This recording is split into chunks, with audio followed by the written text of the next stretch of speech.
Здравствуйте, друзья! Сегодня я расскажу о растениях, которые считаются одними из самых неприхотливых выращиваний. К тому же они очень красиво, долго и обильно цветут. Ко всему, эти цветы распространяют по саду сладкий медовый аромат. Если вы хотите иметь у себя эффектные, универсальные и простые в уходе цветущие растения, обратите внимание на разные сорта лабулярии. Очень часто ее называют алисумом, но все-таки последние относятся к многолетникам, а лабулярия зимует только в садах с теплым климатом. С ботанической точки зрения эти растения принадлежат к разным родам. К примеру, самой распространенной многолетней культурой считается алисум скальный, который разрастается пышными кустиками, цветущими желтыми соцветиями. Он очень неприхотлив, приятно пахнет и является хорошим медоносом. Без укрытия на зиму выносит морозы до минус 15 градусов. Но если и вымерзнет, то непременно даст свой самосев. Этот вид способен расти даже на скудных грунтах, но без переувлажнения. От частого замокания в зоне корней может сильно пострадать. Среди лабулярии в садоводстве чаще всего выращивают приморский вид, который еще называют газонницей. На своей родине в Средиземноморье лабулярия приморская является многолетником, но даже в садах с холодным климатом выращивать ее проще простого. Это не только неприхотливое, но и универсальное растение. Лабулярия – это просто шикарная подбивка переднего плана цветников. Ее красиво высаживать по краю дорожек и вдоль лопаток. Яркие пышные кустики этого почвопокровника украсят альпийские горки, подпорные стенки и даже кашпо. Невероятно красиво выглядят длинные цветущие побеги лабулярии, свисающие из подвесных конструкций и высоких вазонов. Соцветия белой лабулярии будут удачно гармонировать практически со всеми растениями.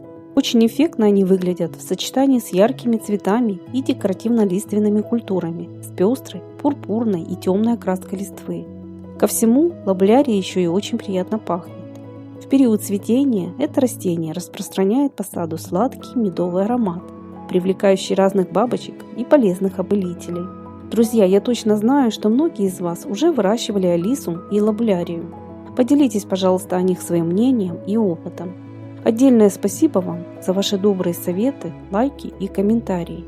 Не забывайте также оформить подписку на наш канал, чтобы не пропускать выход новых видео. При посеве семян на рассаду в марте, начале апреля лабулярия приморская зацветает уже в конце весны. Цветет она не только обильно, но и долго.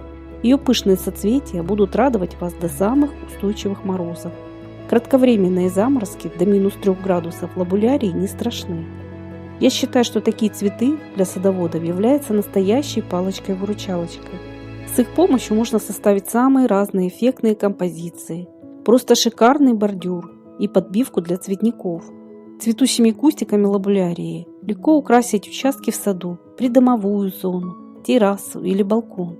Где бы вы ни выращивали эти цветы, они обязательно порадуют вас своим обильным, продолжительным цветением и потрясающим ароматом. Вырастить рассаду лабулярии совсем несложно. Семена высевают по поверхности слегка влажного грунта. Они прорастают на свету при температуре 22-25 градусов. В сад рассаду высаживают в мае на расстоянии 20 см друг от друга. Семена также высевают в открытый грунт весной, под пленку. В садах с мягким климатом лабулярия дает свой самосев. Правда, если вы хотите иметь пышную композицию или создать длинный бордюр, то лучше приобрести готовую рассаду или вырастить ее самостоятельно. В питательном грунте лабулярия не нуждается, скорее наоборот. Этот неприхотливый почвопокровник отлично переносит недостаток питательных веществ, а вот их переизбыток, особенно азота, как и чрезмерное частое переувлажнение, могут пойти ему во вред. Однако в состав почвы лучше добавить песок и золу. А если у вас кислая почва, в нее вносят гашеную известь или доломитовую муку.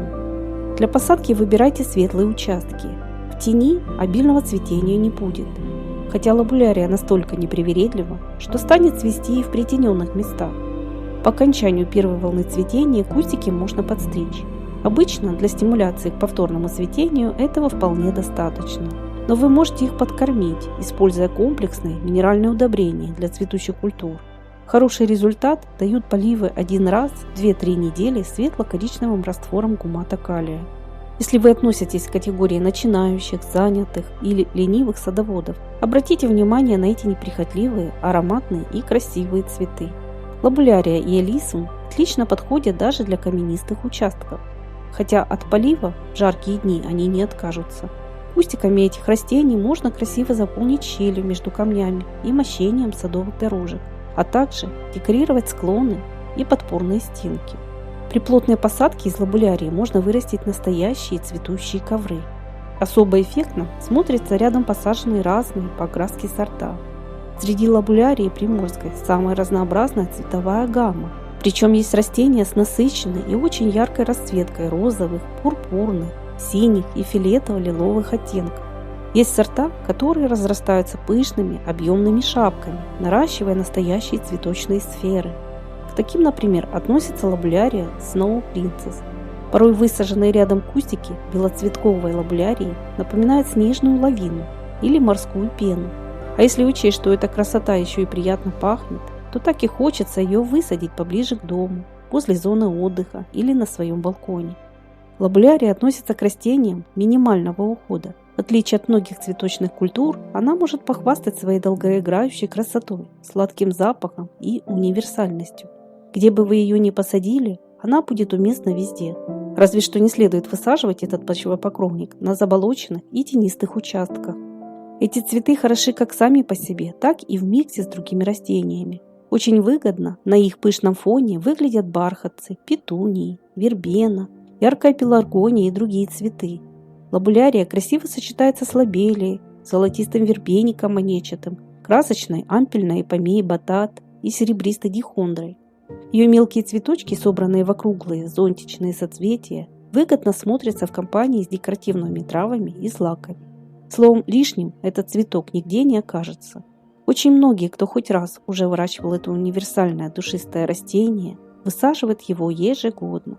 С помощью алисума и лобулярии можно очень выгодно до самых устойчивых холодов украсить свою территорию сада и не только. Их выращивают как в открытом грунте, так и в контейнерах, вазонах или подвесных кашпо. А если вам это видео было хоть немного полезным, не забудьте, пожалуйста, поставить лайк и до новых встреч на нашем канале.